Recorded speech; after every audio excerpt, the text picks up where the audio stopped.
ሙሽን ሐምለኽ ተሸናዕተ ሸመንተና ምተምረት በእግረኛን መካናይዝድን በድሮንን ተደገፈ ኣብ ልዕሊ ሰራዊት ትግራይ ኣብ ሸረሪና ከቢድ መጥቃዕቲ ከፊትሎ ኣብ ምዕራብ ትግራይ ብዕላዊ ስርዓት ብልጽግና ብከበድቲ መሳርዕታት ተኽሲ ጀሚሩ ኣብ ትግራይ ናይ ሰራዊት ብልጽግና ያው ተዳሎ ኢሉ ንሰራዊቱ ትእዛዝ አውሪዱ ከም ዝነበረ ዝረኸብኩ ሓበሬታ ካብ ኣዲስ ኣበባን ካብቲ ናይ ብልጽግና ውሽጢ ኮይኖም ዝሰርሑ ዘለው ጀጋኑ ዝኾኑ ተጋሩ ዝህቡኒ ኣፕዴት ዝሃቡኒ ሓበሬታታት ቅድሚ 4 መዓልቲ ኣብ ፌስቡክ ዘርጊሐ እየ ሽዑ መዓልቲ 2 ቪድዮ ሰሪሐ እየ ካልኣይ ዙርያ ከዓ ነየ ብዋልድያ ገይሩ ልዕሊ 50 መካይናት ኦራላት ምስ መካናይዝድ ዘጸግዑ ሓይሊ ከም ዝነበረ ግን ገሊፀ ነይረ ሒዛ ብዛ ሰዓት እዚኣ ግን እቲ ዘሎ ዘረጋገፅክዎ ካብቲ ባይታ ብስልኪ እውን ደው ኢለ ኣብ ምዕራብ ትግራይ ብዕላዊ ስርዓት ብልጽግና ብከበድቲ መሳርዕታት ተኽሲ ጀሚሩ እግረኛ ሰራዊት ብልጽግና እውን ያው ናብ ሰራዊት ትግራይ ተኽሲ ከፊቱ ተኽሲ ብዕሊ ገይርዎ ኣሎ ስርዓት ብልጽግና ሰዓት እዩ ስለዚ ንክንዳናገጽ ወይ ድማ ከምዚ ናብ ካሊእ ራዕዲ ክንኣቱ ዘይኮነ ከምቲ ናይ 2013 መፅኡ ወራር ዝፈጸሞ ኣብ ህዝቢ ትግራይ ደጊም ኣይፍጸምን እዙይ ክንኣምን ከለለና ኣብ ደገ ዘለና ንኹን ኣብ ውሽጢ ኩልና ተጋሩ ጠንኪርና ምስ መንግስትና ምስ ሰራዊትና ምስ ህዝብና ምስ ውድብና ሕወሓት ተሰሊፍና ክንቃለስ ክንመክት ኢና እዙይ ካን ናይ መጨረሻ ተዓዊትና ንወፅሉ እምበር ንሕና ንጠፍአሉ ንበርሰሉ ካብ መዲጋስካር ተሰዲዶም ዝመፁ መንነት ዘይብሎም ታሪክ ዘይብሎም ቋንቋ ናይ ባዕሎም ዘይብሎም ፊደል ዘይብሎም ብላትን ዝጥቀሙ ናይ ስርዓት ብልጽግና ኦሮሞማ ኣብ ሰሜን ዘሎ ህዝቢ ምሓራ ህዝቢ ትግራይ ህዝቢ ኤርትራ ከምኡውን ንሱዳን ለኪምካ ነዚ ህዝቢ ዘዳኺምካ ዓባይ ኦሮምያ ሃኒፅካ ዓሰብ ተቋፃፂርካ ንምስፍሕፋሕ ዝሰርሕዎ ዝፀንሑ ምስ ዩናይትድ አረብ ኤምሬት ኮይኖም ኣብዚ ሰዓት እዚዩ ናይ ኣጋሞት ስርዓት ብልጽግና ናይ ኣጋሞት ዕላማ ናይ ጻድቃን ናይ ኣጋሞት ዕላማ ናይ ባንዳታት ትግራይ ኣብ 4 ኪሎ ዘለው መዓልቶም የብቅዕ ስለ ዘሎ ኣብዚ ሰዓት እዚዩ ብምዕራብ ትግራይ ኩናት ተጀሚሩ ኣሎ ብዕላዊ እግረኛ ሰራዊት ብልጽግና እውን ናብ ምንቅስቃስን ብከበድቲ መሳርያ ተጀሚሩ ዝነበረ ሒዚ ከዓ እግረኛ ሰራዊት ናይ ብልጽግና ተኽሲ ጀሚሩ ምስ ሰራዊት ትግራይ ብዕሊ ኩናት ተላዒሉ ኣሎ እዚ ክትፈልጦ ኣለካ ሕድሕድ ትግራዋይ ዓለም ሙሉእ ዘለካ ንሕና ሰቂልና ድሕሪ ሒዚ እናሸፋፈንካ ገለ እናበልካ ዝኸውን የለን ኣብ ትግራይ ውሽጢ ዘሎ ዘይፀረየ እውን ሒዚ እውን እናፅረይካ እቲ ብደገ ዘሎ ፀላኢ ግን ንጹር ስለ ዝኾነ ፅባሕ ንግሆ እንታይ ከም ትወልድ እታ ነገር እዚኣ ግን ንፈልጣ ኢና ከም ናይ 2013 ኣብ ትግራይ ኣትዩ ዘባሳውሶ ትግራዋይ ድሕሪ ሒዚ ከም ዘየለ ብሰራዊት ትግራይ ኣነ ከም ሓደ ትግራዋይ ተቃላሳይ ወይ ድማ ኣክቲቪስት እምነት ኣለኒ ክብሪ እውን ኣለኒ ንሰራዊት ትግራይ ስርዓት ብልጽግና ናይ መጨረሻ ዝእለየሉ ኣብ መቃብር ፀላእትና ከዓን ህዝቢ ትግራይን ህዝቢ ኤርትራን ሰላም ዝረኽበሉ ስደት ዘውቅዐሉ ግዜ ኣብ ቀረባ ግዜ ይመፀሉ እዩ ስለዚ ኣነ ሒዚ እንዳጋጣሚ ከምቲ ለኩም ዘለኹ ኣብ ኣሜሪካ ድቃስ ሰዓት ስለ ዘሎ መብዛሕትኡ ደቂሱ እዩ ዘሎ ኣነ ባዕለይ እውን ያው ኣብ ስልክን ናብ ተፈላለዩ ነገራትን ስለ ዝፀናሕኩ ግድም ኢለ ነይረ ግን ነቲ ዝከታተል ዘሎ ዓለም ሙሉእ ዘሎ ትግራዋይ ኤርትራዊ መቃልስትና ኣሰራርፋኹም ተጋጊኹም ፀናሕኩም እውን ናብ ልብኹም ተመሊስኩም ኣብዚ ሰዓት እዚዩ መን እዩ ወዲ ዓድዋ መን እዩ ወዲ ራያ መን እዩ ወዲ ሕሞራ መን እዩ ወዲ ራማ መን እዩ ወዲ መቐለ መን እዩ ወዲ ውቕሮ መን እዩ ወዲ ዓዲግራት መን እዩ ወዲ ዛላንበሳ መን እዩ ወዲ ኮይሓ መን እዩ ወዲ እንድርታ መን እዩ ወዲ መኾኒ መን እዩ ወዲ ማይጨው መን እዩ ወዲ ኣላማጣ ጥንቡጋ ወጀራት እናበለ ዝሓትት ዘይኮነ ፅንተት ሂዝውን ኣብ ተጋሩ ንኽፍጠር ትግራዋይ ንኽጠፍእ ንኽንበርስ ንሕና ተጋሩ ስርዓት ብልጽግና ብዕላዊ ኩናት ከፊቱ ኣሎ ኣብ ትግራይ ኣብ መሬት ትግራይ ዝልኩም ኣለኹ ኣብ ምዕራብ ትግራይ ኩናት ብዕሊ ከፊቱ እኒሄ ስርዓት ብልጽግና ስለዚ ኣብ መቐለ ዘለካ ህዝቢ ትግራይ ኣብ ዓድዋ ዘለካ ህዝቢ ትግራይ ኣብ ተንቤን ዘለካ ህዝቢ ትግራይ ኣብ ኣክሱም ዘለካ ህዝቢ ትግራይ ኣብ ራማ ዘለካ ህዝቢ ትግራይ ኣብ ሽረ ዘለካ ህዝቢ ትግራይ ኣብ ሸራሮ ዘለካ ህዝቢ ትግራይ ኣብ እንዳባጉና ዘለካ ህዝቢ ትግራይ ክመፅእ ናብ ኣላማጣ ናብ መኾኒ ናብ ማይጨው ናብ ዋጃ ናብ ጥንቡጋ ክቕፅል ብኡ ገይረ ዶ መዓት ዘይፀዋዕኽዎም ቦታታት ናይ ትግራይ ጥንቃቄ ኩልኻ ትግራዋይ ግበር መራሕቲ ትግራይ እውን ጥንቃቄ የድልየኩም ኣኼባ ይኣኽለኩም ብልፅግና ብዕላዊ ኩናት ከፊቱልና ኣሎ እዩ ተጀሚሩ ኣሎ እቲ ኩናት እዚ ግን ተለይልና ንዓለም ክነፍልጥ ክንክእል ኣለና ብተፈላለዩ ቋንቋታት ብትግርኛ ጥራይ ኣይኮነን ዓርሲ በዓርስና ምፅራፍ ዓርሲ በዓርስና ምንኽኻስ የብቅዕ ፀላእትና ሒዙ እውን ኣብ ደገ ዘለኹም በተለይ ኣብ ውሽጢ ኣለኹም ቤተሰብኩም ንሕወሓት ተፀላእኹም ሕወሓት ተወልኩም ፅባሕ ንጎ እቲ ዋጋ ዝኸፍል እቲ መስዋዕቲ ዝኸፍል ዝሳቀ እቲ ናሃትኩም እንትናተይን ቤተሰብ እቲ ባይታ ዝኒሀ እዩ እቲ ተጋዳላይ ካብተን ኩለን ዝፀዋዕኽዎን ቦታታትን ዘይፀዋዕኽዎን ትግራይ ብምልኣ ተሰሊፉ ኣብ ኩለን ግንባራት ዘሎ ኣብ ራያ ዘሎ ወዲ ራያ ጥራይ ኣብ ራያ ተወላዲ ጥራይ ኮነ ትግራዋይ ኮይኑ ግን ኣብ ራያ ተሰሊፉ ኣሎ ኣብ ማእኸላይ ዘሎ TDF ካብ ማእኸላይ ዞባ ስለተወለደ ካብ ዓድዋ ስለተወለደ ካብ ኣክሱም ስለተወለደ ካብ ተንቤን ስለተወለደ ኣይኮነን ትግራዋይ ስለዝኾነ እዩ ብልኡኽቶ ተዋሃቦ ልኡኽቱ ተቐቢሉ ክጋደል እየ ንዓደይ ነደይ ኣየድፍርን ኢሉ ኣብ መስመር ኣሎ ንዙ ንደግፍ ሓቢርና ንዙ ንደግፍ ክትሓልፍ እያ እዚኣ ክንዕወት ኢና ክትሓልፍ እያ ፅባሕ ንጎ ምስ ተዓወትና ምስ ሓለፈት ግን ተጋግየ ነይረ እየ ኢልካ ትዛረብ ትግራዋይ ክሰምዕ ይደልናኒ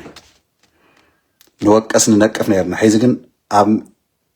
ዕላዊ መኸታ ኣቲና ኣለና ስርዓት ብልፅግና ኣብ ምዕራብ ትግራይ ብፍሪነርዋ ኣነ ደጋጊመ ይነግረኩም እየ ፌስቡከይ ንድሕሪ ትከታተልዎ ኮይንኩም ሸር ግበርዎ ንኩሉ ይብፃሕ እዝዩ ንኩሉ ሸር ግበርዎ ንኩሉ ትግራዋይ ይብፃሕ ኣብ ቲክታክ እውን ዘርጊሐ እየ ከም ዝነገርኩም ቅድሚ 4 መዓልቲ ስርዓት ብልፅግና ብውሽጣዊ መምርሒ ውሪዱ እንታይ ከም ዝተዳለወ ገሊፀ እየ ኣብ 5 መዓልቲ ኩናት ከፊቱ ኣሎ ብደቡብ ትግራይ እውን ክኸፍት እዩ ብዓፋር እውን ክኸፍት እዩ ብፀለምቲ እውን ክኸፍት እዩ ሰቲ ኩናት ተወደአ ጉዳይ እዩ ሒዚ ግን መን እዩ ሰጢሙ ትግራዋይ ኮይኑ ንሰራዊቱ ንመንግስቱ ንህዝቡ ዝድግፍ ትክክለኛ መትከላዊ ዝኾነ ትግራዋይ ሒዚ ክድግፍ እዩ ብዲፕሎማሲ ብፕሮፓጋንዳ ብቅርሽና ብኩሉ ኣንፈት ክንገብሮ ኢና ኣየኹም TDFና ኣየኹ ህዝቢ ትግራይ ኣየና መንግስቲ ትግራይ ሓየ ኣለና ጎንኹም ሒዚ እውን ኣይንድቅስን ምስተዓወትና ኣብ ዓድና መፂና ምሳኻትኩም ክልተለኹ ሰራዊት ትግራይ ህዝቢ ትግራይ መንግስቲ ትግራይ ኣብቲ ባይታ ኮይና ኢና ሓቢርና ክንዕልል ሓቢርና ክንዛተይ ሓቢርና ክንሕጎስ ሓቢርና ክንድቅስ እስካብ ሽዑ ግን ድቃስ የለን ኣይንድቅስን 6 ዓመት ሙሉእ ህዝብና ተሳቃየፍቲ ባይታ እኒሄ ካብ ስቃይ ካብ ዝመከራ እዚ ካብ ዕፅዋን ክባ ነውፂና ስርዓት ብልፅግና ናይ መጨረሻ ዝስረዘሉ ናይ መጨረሻ ዝጠፈሉ ፅንተት ኣብ ህዝቢ ትግራይ የብቅዕ ኢሉ ጅግና ዝኾነ ሰራዊት ትግራይ ኣብ ድፍዑ ዝነበረ ሒዚ ብዕላዊ ገጢሙ ኣሎ ንፀላኢ እወ ፀላኢና ኢኻ ስርዓት ብልፅግና ካብ መዲጋስካር ዝመፀ ዓልየት ኣብ ሰሜን ዘሎ ህዝቢ ንምብራስ ንምጥፋእ ዝገርም ነገር ግን ምስ ተሰለፉ እንታይ ዝኾኑ እንታይ ዝኣኽሉ ባንዳታት ትግራይ አንቶም ተጋጊኹም ዝወፃኹም አንቶም ናይ ንጌታቸው ናይ ንጻድቃን ዕሽነት ሒዙኩም ሸተት ዝበልኩም ሒዙ እውን ኣብ ዩቱብ ኣብ ፌስቡክ ኣብ ቲክቶክ ኣብ ተፈላለየ ማሕበራዊ ሚድያ ትንቀሳቀሱ ዘለኹም ናብ ልብኩም ተመለሱ በይዛኻትኩም ምንተት ህዝብኩም ምንተት ህዝብና ምንተት ስድራኹም ኣብቲ ባይታ እኒሄ ምንተት TDF ወገንኩም ኣብቲ ባይታ እኒሄ ኢልኩም ናብ ልብኩም ተመለሱ ሒዙ እውን ኣይፀልመተን ክወግሕ እዩ ክንዕወት ኢና ትግራይ ኣይትሰዓርን ፖለቲካና ነመዓራሪ ፕሮፓጋንዳና ነመዓራሪ ስለዚ ከየንውሐልኩም ብሓፂሩ ናይ ለማዓንቲ ተለይለ ካብ ድቃስ ይቕረየኒ ድሒዝ እዚኣ ምሳኹም ዛ ፌስቡክ ከፊተያ ዝኒኹ እቲ መልእኽተይ ዘሕልፎ ዘለኹ ግልፅና ግልፂ እዩ ኣብ ምዕራብ ትግራይ ብከበድቲ መሳርሒታት ተጀመረ ኩናት ናይ ብልፅግና ሕዚቲ ናይ እግረኛ ሰራዊት ብቀለልቲ መሳርሒታት እውን ሙሉእ ተስፋሕፊሑ ኩናት ተኸፊቱ እኒሄ ምዕራብ ትግራይ ኣብ ዝመፅእ ዘሎ መዓልትታት ብካሊእ ግንባራት እውን ክኸፍት እዩ ግን ሓቂ ሒዝካ ምቅላስ ፅቡቕን እዩ እቲ ሓቂ ግን ተለይልና ክንፅሕፎ ተለይልና ክነጋውሖ ተለይልና ክነፍልጦ ንዓለም ኣለና ምስ ሰዳም ኮይኖም ተኪሶምለይ ምስ ሻዕብያ ኮይኖም ተኪሶምለይ ኢሉ ፕሮፓጋንዳ ክሰርሕ እዩ ብቶም ባንዳታት ተዋፊሩ ባዕሉ ዝኸፈተ ኩናት ባዕሉ ዝተኩዖ መድፍዕ ባዕሉ ዝትኩሶ ዘሎ ከበድቲ መሳርሒታት ንሕና ከም ኩናት ደለይቲ መሪሕነት ሕወሓት መንግስቲ ትግራይ ይገፍፍ ኣሎ ከምዚ ይገብር ኣሎ እናተባሃለ ፕሮፓጋንዳ እናተሰርሐ ዝመፀ እዚያት ወዲ እዚያት ዲስትራክሽን ይበሃል ዲስትራክሽን ንምግባር እዩ ዲስትራክትድ ግን ኣይንኸውንና ንሕና ሰሚርና ሰጢምና ከም ተጋሩ ሓቢርና ኢና ክንቃለስ ሓበራዊ ቃልሲ እዩ ሓበራዊ መኸተ እዩ መን ይፀሊም መን ይቀይሕ መን ይሓፂር መን ይነዊሕ መን ማእኸላይ መን ምዕራብ መን ደቡብ መን ምብራቅ እዝዩ ግደፉ ትግራይ ንእሳትና ኢልኩም ጭርሖ ግበሩ ሽጉጥ እዚኣ ትግራይ ሽጉጥ እዚኣሲ ኣይተኣኽለናን ትግራይናሲ ብሓቂ ሰፋሕ እያ ነይራ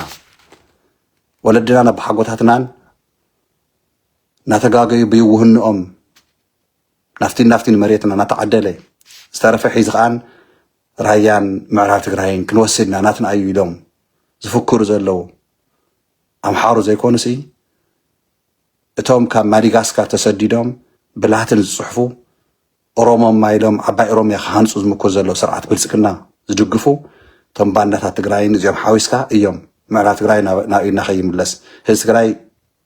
ሰላም ከይረክብ ኣንጻር መኸተና ኣንጻር ህዝብና ዝቃለሱና ዘለው ስለዚዩ ነዚኣቶም ኣውጊዝና ነዚኣቶም ደምሲስና ትግራይ ሰላም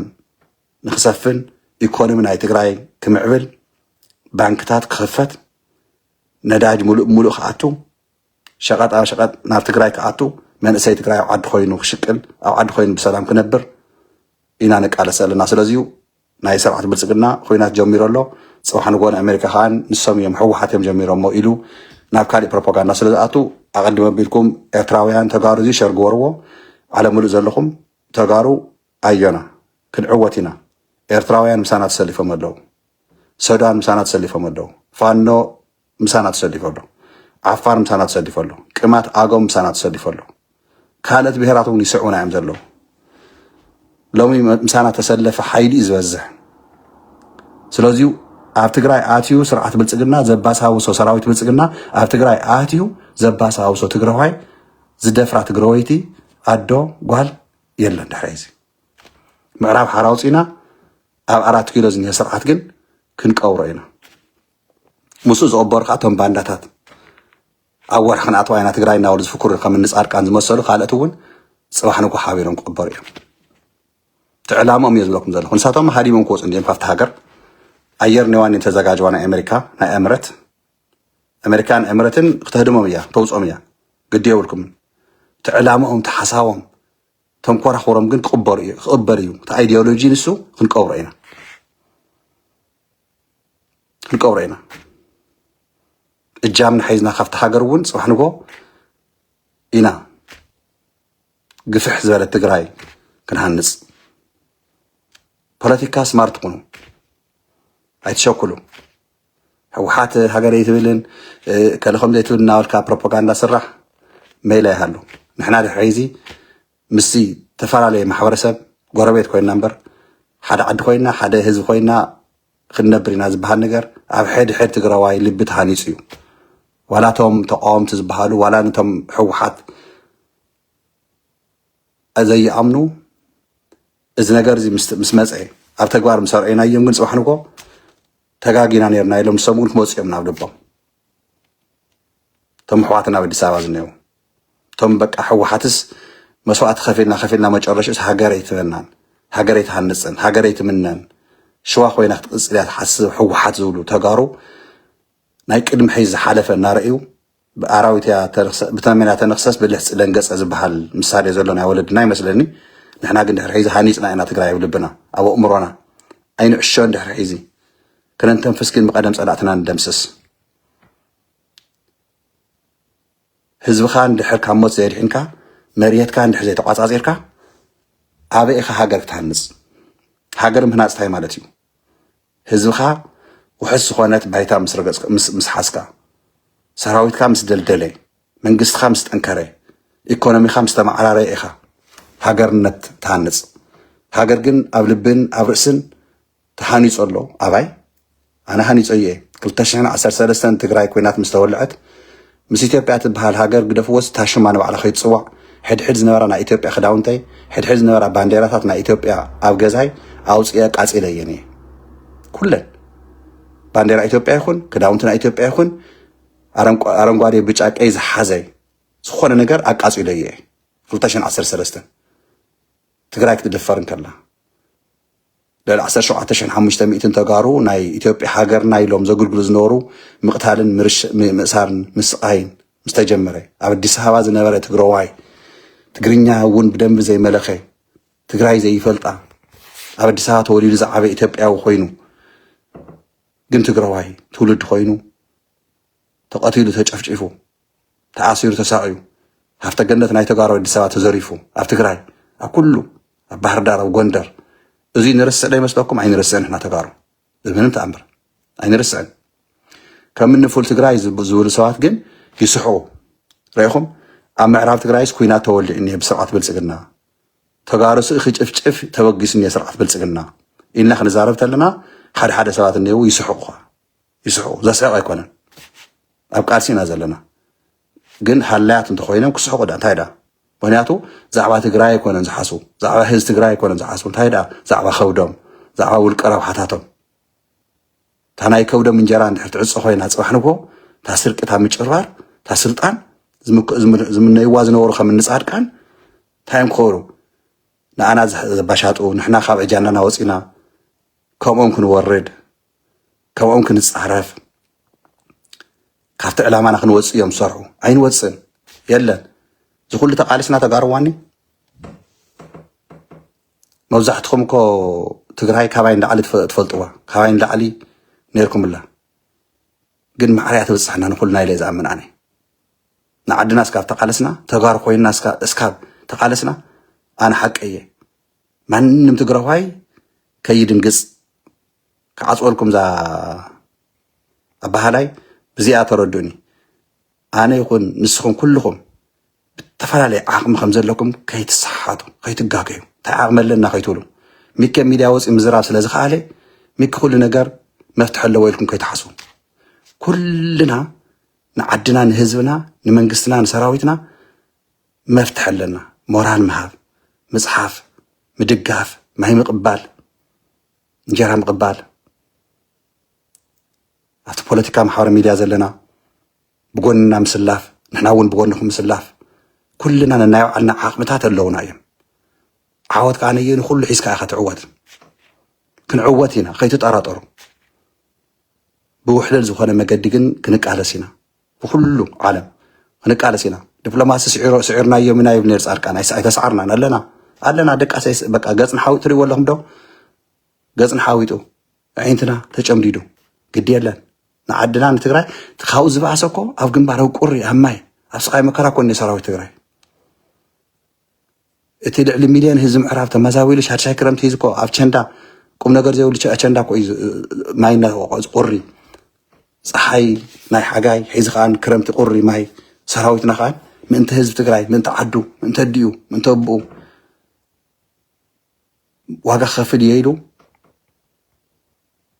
ምግቢ ንእስኒ ካሊእ ንእስኒ ዘይብል ጅግና ዝኾነ ቲዲኤፍና ንሄና ኩልኩም ዛዕባ ቲዲኤፍ ክብሪ ገበሩ ክንስዕር ኢና ከይትዳናገፁ ኣብ ትግራይ ኣትዩ ዘባሳውሶ ትግራዋይ ድሕሪ ሒዝ የለን ኣብ ምዕራብ ትግራይ ዝኒ ሓይሊ ግን ሒዚ ክፅረግ እዩ እዙይ ፀሪግና ኣብ ሸዋ ዝኒ ሓይሊ ቀቢርና ትግራይ ክትዕንብብ እያ ኣዶ ትግራይ ክትሕጎስ እያ ጎራውትና ኤርትራውያን እውን ምሳና እዮም ተሰዲፎም ዘለዎ እየኹም እንታይ ከም ዝኾኑ ውፅባሕ ትርእይዎ ኢኹም ስርዓት ብልፅግና ግን ስለ ዝጨነቐቶ ሒዝ ጀሚርዋ እንሄ መቃብር በዓል ኩዒትዋ ኣሎ ፅባሕ ንኳ ክቕበራ እዩ ስለዚ ከይተጠራጠሩ ብሰራዊት ትግራይ ከይተጠራጠሩ ብመሪሕነት ትግራይ ክንስዕር ምዃንና ከዓ ነየ ኢና ይብለኩም ኣለኹ 100% ርግፀኛ ኮይነ እየ ናይ ክንስዕር ምዃንና زالما أنت تجمع رازنها بمعرات تجري كوينات ناي سرعة بالسجن بعلاوي ناي متشرشة متشرشتو كلتشان عصرت تشعتن حدش عامة مرد زمس زلو حد تجري على مولد زلها أو حمران أم مقلن كسع مخانكا مس وجناتنا إرتراويان حاضرنا كاب أسمرة اسكاب مقدي بوردر تفتش اللي قال اللي بنحصح تجرواين إرتراون خنك أساس تجروايتن إرتراويتن إيدن قوانتن كوينن عدتاتنا أحواتنا إرتراويان تجارن نام مقدي يكون نابسمرة كم مقدي ناسمرة كاسمرة مقدي كم دليل كم من أساس ناس علبي ناس علبام هزبي حابيرو بسلام كنبر زوسنا هزبي ندحريتي من لسن دحر حيزي كي تتعرضوا إرتراويان كتقول منا أمتو لزنورم تجارو كتري واقعهم حيزي زي تقول منا مخانم حيزي كتري واقعهم كاف كم مجمرتات حيزي صمدو زدقفو كم مجمرتات حيزي وقناتنا إرتراويان تجارو أيونا زنوركو تحقي كتري واقعهم حيزي تاين ربح تاني تاين ربح لنا بناي إرترا مسمر بناي إرترا قاني إيه من قسنا يفلطو سراويتنا يفلطو تخالي هزمنا جن أو جزء يفلطو أبزاس عزيز أجن كترو يقوم لكم الله إرتراويان زبانة ما يكون كونا أي جورون برنامج يعطون كسلة في يوم سنة كم تنايك عشر شعات عمت قالوا سنت الله إرتراويان تجارن وإذا ما شعبيان حوحتن أو حدا شرط تسوقوا أو حدا قد تقوروا مسوات خفرن كله تجارن إرتراويان حيدون كم عيا مغنياتو نتجارن إرتراويان كتفي يزبل حيلي كاوشوات تبقسي أورومما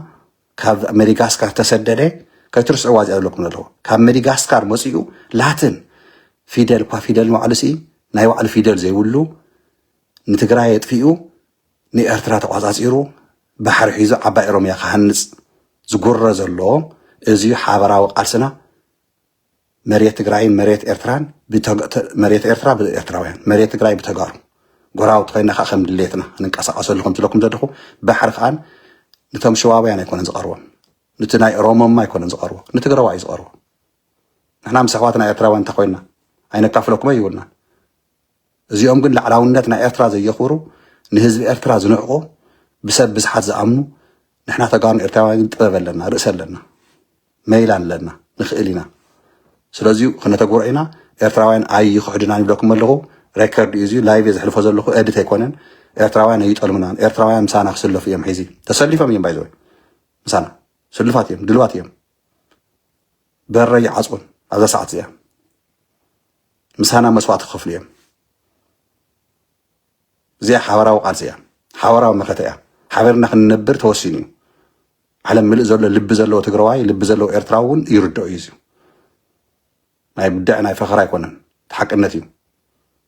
أيونا تقرأي تسأل thank you أيهم